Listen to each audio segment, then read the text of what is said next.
Hello, everyone, and welcome to Care Treba podcast. My name is Alma, as you already know. When we talk about activism, we usually talk about power. The power that we have within ourselves, the power of a community, the power to change some things. And therefore, I have a very powerful woman next to me who is very So active nice. in the local community, especially in the local Ukrainian community. And her name is Jane Robitska.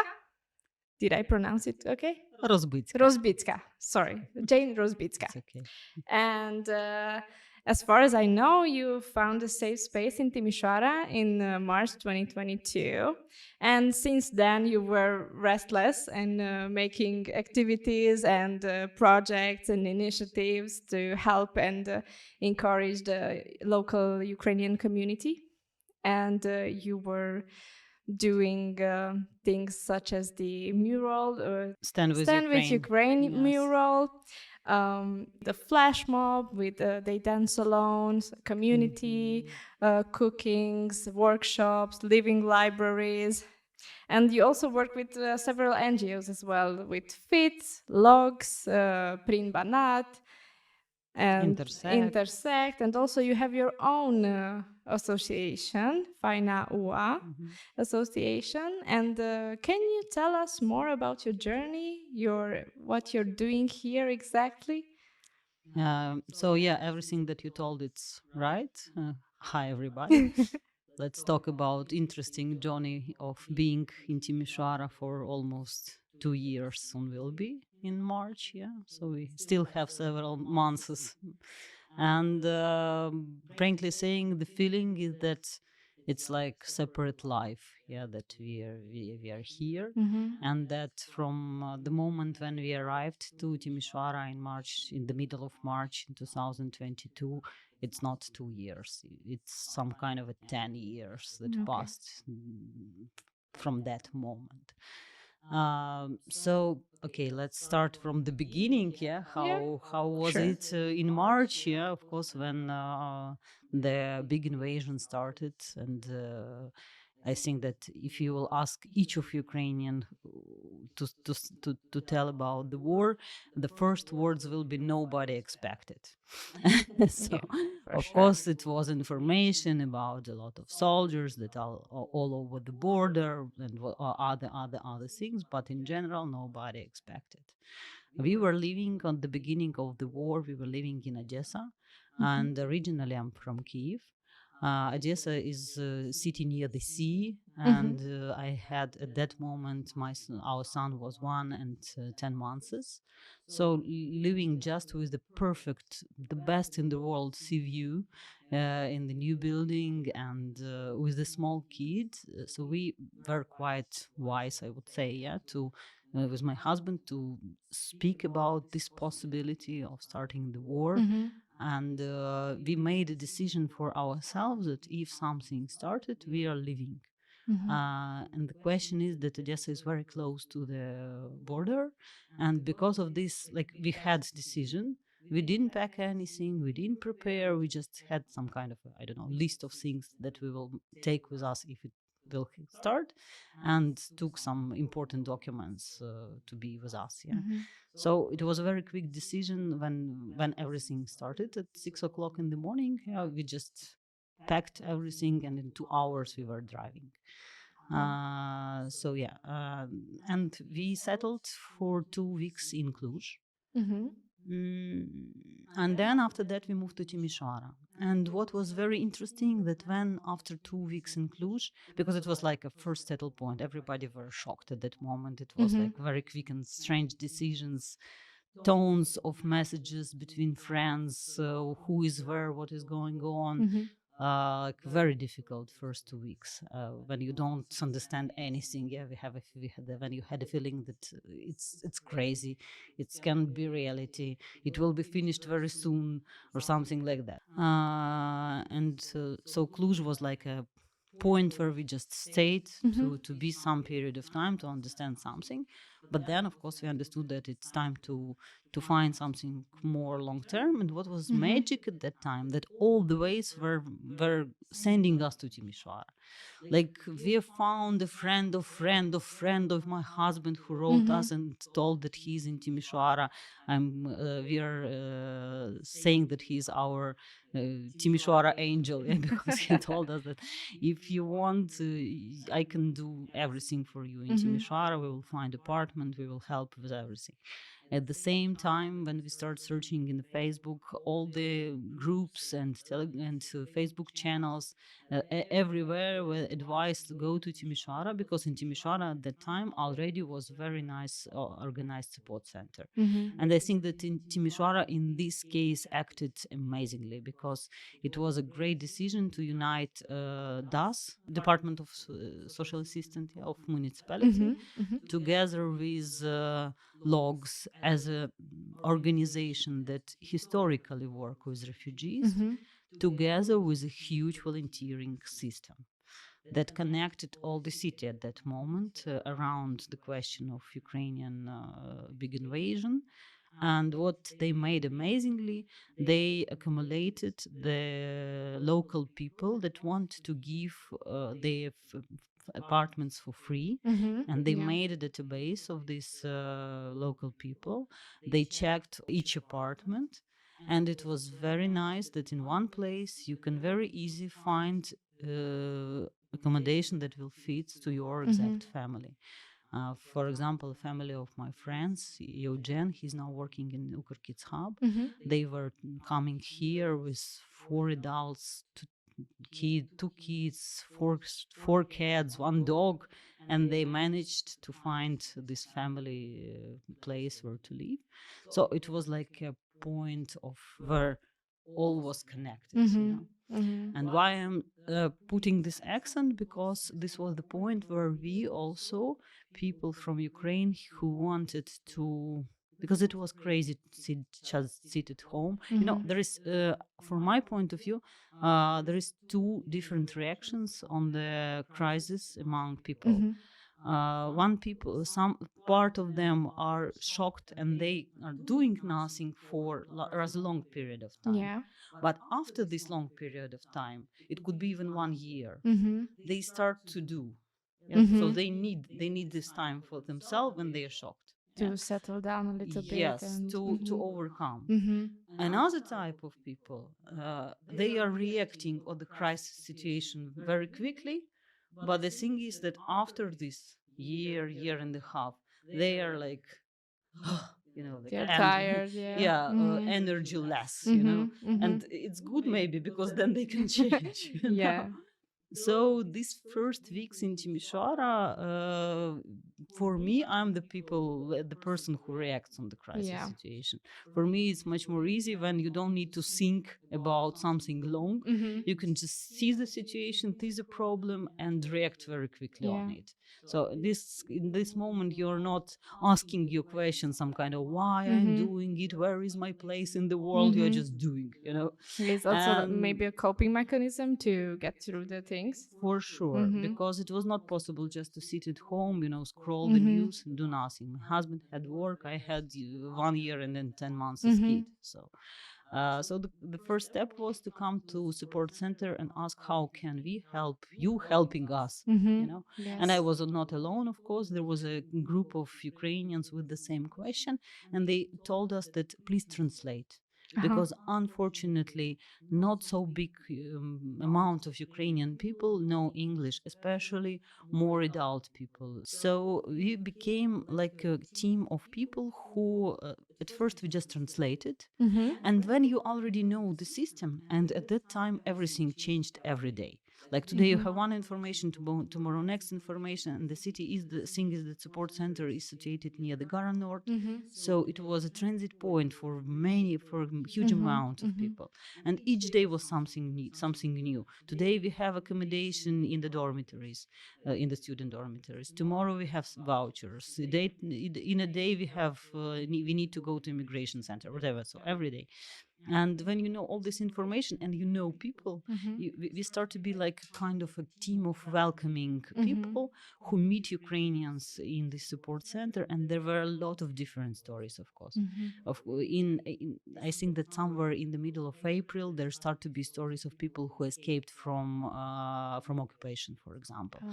And when you see when the families are coming from like Kherson zone and they escaped through Crimea, through Russia, through Georgia, Turkey, here to Timișoara, it's very difficult, very interesting, and very unbelievable stories of like people, human heroism, let's say. Yeah. Yes.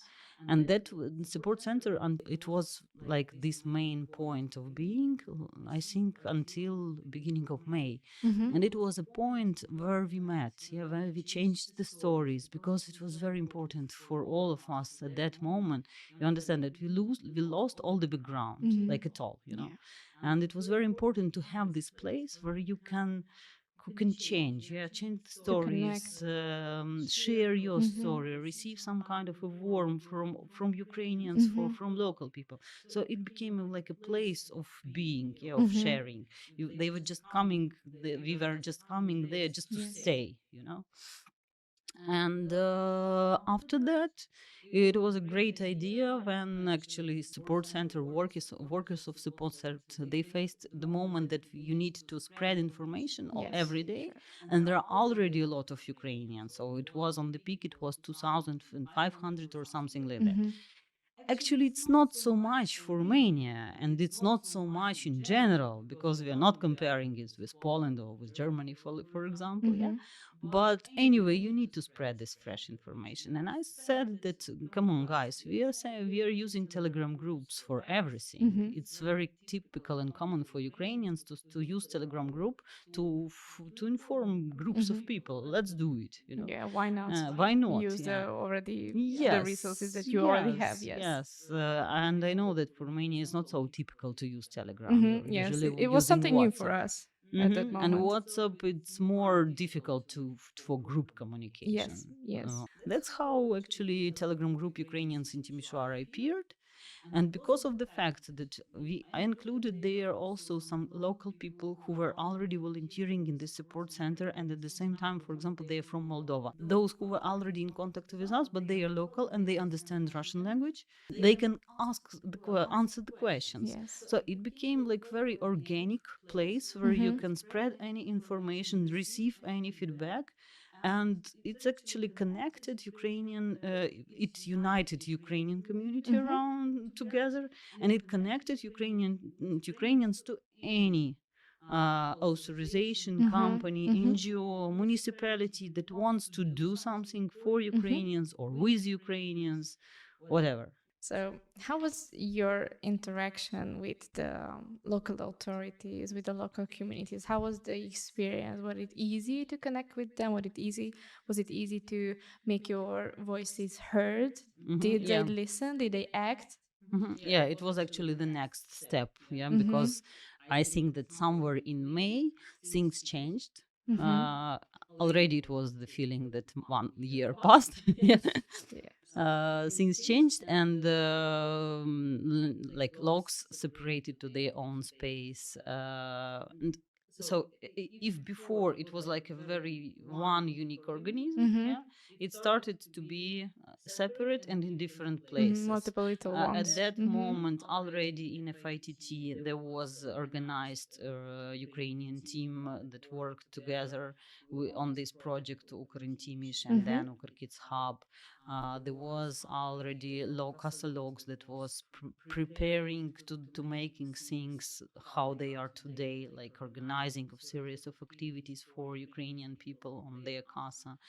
There were, I don't remember, Salvatskopi, I think it was at that moment, it was Skop at that moment, it was Ukrainian Union in Romania. It was from the beginning, but it was not connected together, yeah. And that at that moment, it was a moment when it was time to give full information. Yeah, so what is happening in the city in general. Okay. And then it was so, and yeah, it was a moment when, okay, let's say like some information was, it was in need to collect all this information. At the same time, it was like kind of understanding that from one side, okay, we are receiving help Mm-hmm. as a refugees, yeah, as a war refugees. And of course, it's very important. I'm not telling that it's not important. Um, but there is a second side, yeah, Okay. because I'm telling all the time that war refugee, it's so when you're economic refugee, for example, yeah, it Mm-hmm. was your decision to leave your country because you don't want to be there for some Yes. Mm-hmm. reasons, and you're trying to find something totally new and better Yeah. in the country that you choose. If it's war refugee, we didn't choose It was a to leave our necessity to country. leave. Yeah, it was our life and we Mm-hmm. liked it. Yeah, it's the one moment. Another moment is that, and it could be a bit of sad information, but those people who were able to quickly leave the country, Mm-hmm. they are, most of them, they are not so vulnerable actually. We Mm-hmm. were not vulnerable categories in our country, yeah, Mm-hmm. because who will leave quickly your country, and Who to has leave to resources? foreign, Yes. some Mm-hmm. resources, maybe car, knowledge of Mm-hmm. language, not being afraid of being in foreign country, yeah. Mm-hmm. If you are making this decision like long term, you're preparing for this. But if Mm-hmm. it's quick decision, you can those people who were not learning language or living in some small villages without some resources, whatever, they will not make this decision, they will Mm-hmm. stay. So yes and no, but a lot of people who settled here, and not only here, Mm-hmm. they are specialists, they are professionals, they have some skills, and at Mm-hmm. that moment especially, it was a very very strong willing and wish to share, to keep this voice, Mm-hmm. to keep talking and talking and talking about how this war could happen today, yeah, Mm-hmm. in 21st century, in the city middle of Europe, in the country that was fighting for being in European Union, yeah. Yes. And because of this, we have also, because of this, yeah, that we chose direction of democracy, chose the Mm-hmm. direction of going to European direction. Mm-hmm. We have a huge war with a huge bad guy, you know. So from my point of view, it's not, it shouldn't be only like all social organizations, their first aid aim and main aim usually Mm-hmm. is to quickly integrate and assimilate migrants Mm-hmm. and refugees, Yes. and Mm-hmm. to try to find as much as possible different projects and ways Mm-hmm. to empower them, to, because unfortunately now especially it's very important, people who were not like uh, those like teachers, for Yes, example, sure. or doctors, Mm-hmm. or financial professionals, Mm-hmm. or accountants, Mm-hmm. they cannot work according to their profession here. Yes, because they So learn different things in different environments. Yes. language, you need to pass very long term of Bureaucratic, authorization yes, of your authorization. documents Yes. and whatever. So it's a long process. Mm-hmm. And in this case, we are going not to the war moment, we are going to the moment of personal crisis. Yeah. Yes, yes, So, sure. for example, actually, Mm-hmm. Kids Hub that was made on the basic of ITT is the brilliant example of how it could be made very important and Mm-hmm. useful project that can connect everything. From one side, there is a working places for Ukrainian Mm-hmm. teachers, so they can work as teachers, Mm-hmm. and we automatically have like 10 positions, yeah, or how much, Yes. 12 positions, I don't know, for Ukrainian professional Mm-hmm. who can work as professionals, yeah. And from other side, this Kids Hub project is covering the problem of Ukrainian kids who still need Ukrainian education, because, for example, if the family still doesn't make the decision if they will go back to Ukraine or maybe go further, Yeah, it's not possible to make this Yes. decision even during first year. Let's say many people already made this decision. Mhm. They left somewhere or they decide to stay, but Mhm. there are some also they didn't. And in Ukraine, online schooling and homeschooling is legalized. So Mhm. it's amazing when Ukrainian Oh. kids can stay here and learn in Ukrainian school, in Ukrainian system, in parallel learning Romanian Mhm. language. It's about soft And integration. also to be their education to be recognized is also Mm, important. yeah, and what was really amazing that they reacted. Sometimes they just came with decision. As for example, they came to FATT and told, "Let's do mural on the Mhm. on Mhm. Independence Day of Ukraine because important. It's Mhm. important." And it was like very quick match. Okay, they say, "Okay, let's do it. Here is the open call of Mhm. urgent budgets in Central the project. Let's Mhm. write the project." Mhm. Or like it was in Print Banat when I Mhm. came to them and told, let's do the video mapping show on the opera house, because Mhm. actually opera house for Timișoara, it's very important Yeah, and and sign emblematic. place, Mhm. yeah, of revolution, and it's very fit in Mhm. topics, yeah. Mhm. And it was also like, okay, they thought it's not so many time, but yeah, the reason is very good, let's do it. So Mhm. let's write the project, let's create this video mapping, yeah. And do you consider yourself an activist? Or Yeah, for yeah, sure. okay. Yeah, Okay. like let's say intercultural mediator. Mhm. Uh-huh, Yeah, okay. because during these 2 years, actually, the only project that I wrote by my hands, it was for mural, Mhm. but it was together with FATT, because I'm totally clear that Mhm. it's not possible for me being in Romania, in new place, Sure write thing. projects in Romanian language uh, with local accountancy, Mhm. having no idea about local taxes and how should it be Mhm. made.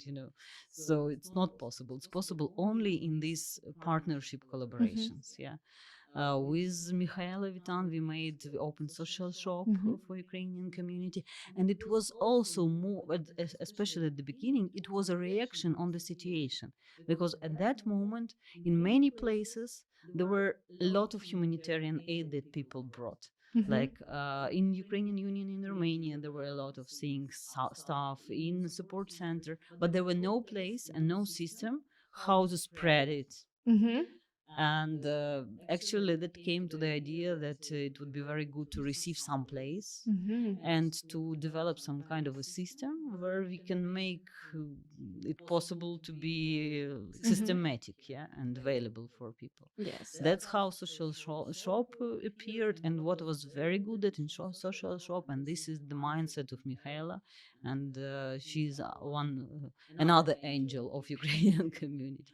One of, we have a lot of them, Mhm. yeah. She and it's her like mindset, because she's telling that I want to work with you, uh, not as a with the beneficiaries, yeah, but as a with a team, yeah, Mhm. and that's good. And social shop was operating by couple from Odessa. They are 62, 63 years old. They are amazing, Sergio and Sveta, and for them it was the place where they feel themselves Mhm. very good, because it Mhm. was a like center of community communication. They can Maybe feel also they themselves can feel somehow at useful. home. Yes, they Mhm. feel themselves useful. They can speak with people every day. Mhm. So for them, it was a place of the calm and settle. Mhm. And actually, more than 1 year, social shop was working. We closed it at the end of July this year. Mhm. And also with Michaela, we made series of cooking events, Mhm. and it was for local community by Ukrainians. Mhm. And it was also very nice because we have in Ukraine very tasty kitchen. Mhm. I'm joking that borscht is our magic. If you want to quickly like connect with any, just feed them with borscht. And we had 3 evenings, and again, it was a moment when Ukrainian women, they can share their Mhm. expertise, share their skills, and Mhm. share food, because Ukrainian women always, they usually really like to share this like table, yeah, Mhm. together. And it's a very cute moment. And how did you come up with the idea of this association that you are the president of it, right? Fine, you are. Yes, fine. Yeah, so it's much more fresh story. Yeah. Okay. We registered FINA in April, and it is registered actually in Ukraine, so it's not Okay. registered in Romania. Okay. The fact is that now it's finished, but all of us know that it was capital of culture. Yeah.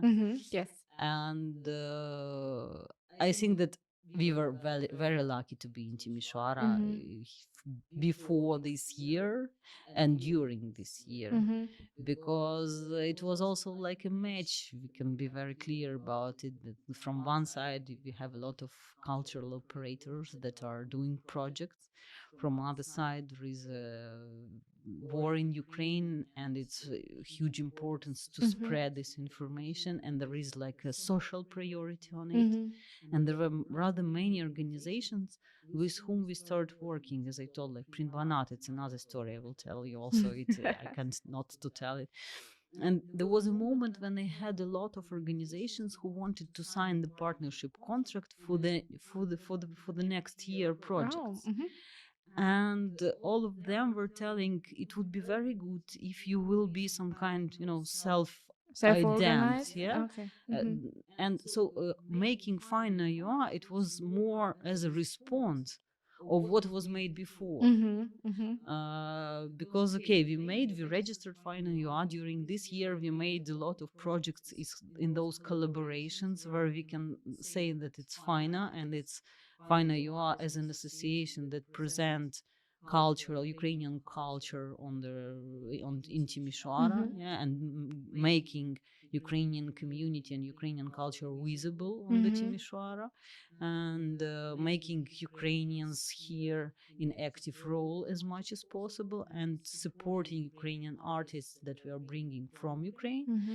But it was a response on the situation. You observed that there were some needs and desires to be this yes, self-organized association to respond to all the needs that and you also respond to the needs of the local community, or only just the local Ukrainian community, or you try to combine them to. It's always about combination. As I'm telling, it's a kind of, it's about matches. Because, for example, we had Pride case in August and September.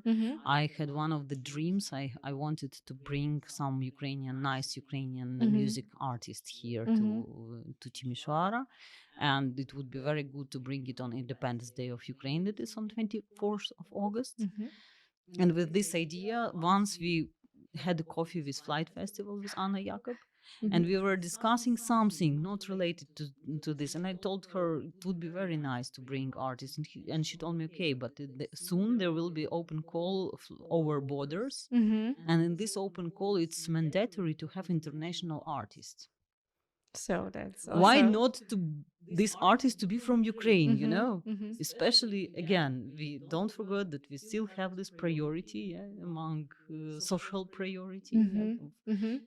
So they wrote the project, and we made 2 concerts, actually. We brought Druga Reka on Independence Day, and it was more for Ukrainian community.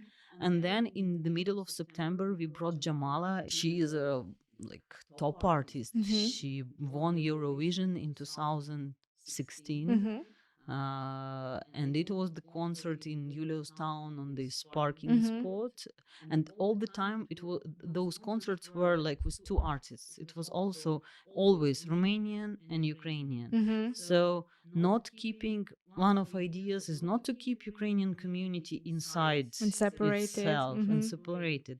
The idea is to make these dialects as much as possible, because when we are making Big Borsch on La Paz Festival, it's about dialect. Yes. When we were making with Art Media and Association XEO Project Mosaic Mainz, it was a small, very nice, very cute,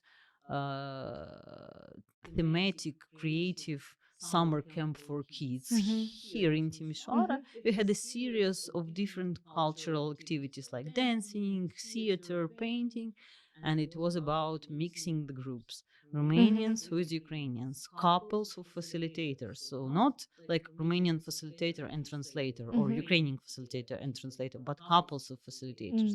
And they worked together to do something that will compare Romanian and Ukrainian culture. Yeah, this is about dialect. When I see you, you see me. We share similar And things. create We something share together. different things and create something together. You know that between Romanian and Ukrainian language there are a lot of similar words, a lot of. Yes, yes, And sure. knowing this, you're just okay, and It's easier to we are connect, just to very interchange. close. Yeah. Yes, we are very close. We have very many common traditions, Mhm. and of course many different, but many common. And when you start talking this, when you start keeping this dialogue, yeah, you can much more quickly to integrate and assimilate. You know, like You yeah. enlisted a bunch of different activities, events, projects, initiatives. How do you keep your fire alive, your motivation? Where do you find it? What's the thing? Not necessarily one thing, but what are those things that drive you? It's That difficult fuels question your. because it's always very not very easy for sure. Like all this each of these projects, each of these collaborations, networkings. It's making projects in general. It's always not easy. Yeah, Yes, when you're I making agree. them on the not known territory without your team. I have a background of event management and project management, but it was always with the team of people on whom can I rely, you know. And again, from other side, it's Ukrainian community, so they are very, very, very different. You don't know who you're trying to find those resources. Like, okay, you are making great workshops. Let's think about something, yeah. And you're good, you're a painter. Let's paint murals. So all the time it's some kind of this kind of magic, yeah. But at the same time, community is changing. Year of capital of culture finished, projects are finishing. Not always everything goes okay. Like no, always something is not okay. For Yeah. sure, there is no Something has to project go wrong. without like crisis. But the Mm. moment is that we are also, how to say, usually from my feeling, personal feeling, that we are now much less resistant. How to say, we are I feel that my skin is very thin, it's Oh, my okay. because again, 2 years of huge crisis, like crisis of war, crisis of migration, crisis of everything. And it's we are not so stable as in common situations, so it's Yeah. really rather emotional all the time to overcome. So it's really very There's interesting that question. constant anxiety of. Yeah. You know why? Maybe because it's understanding how can be another until the war will be finished. I don't agree to not to do this. I have one last question for you, Mhm. and that is what would you recommend to a young person how they should start their activism journey? Because as I saw for you, it was very natural, it was Yeah. really organic. But someone who has, I don't know, a fear of Mhm.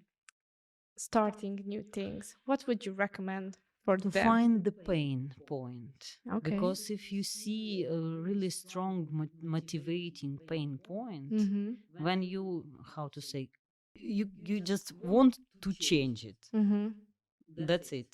So you have to just start to It's act. If you feel it, you have yes, to. it's very frank moment, yeah, when you see something that you really don't like, and you want to change it in this big world. Then you don't care. Okay, it can be hard, it can be difficult, but if you just want to do it, the same from my side. I want Ukrainian culture to be visible. I want Ukrainian people to receive this possibility, and I really want to negotiate with local NGOs and find those matches when we are doing something together.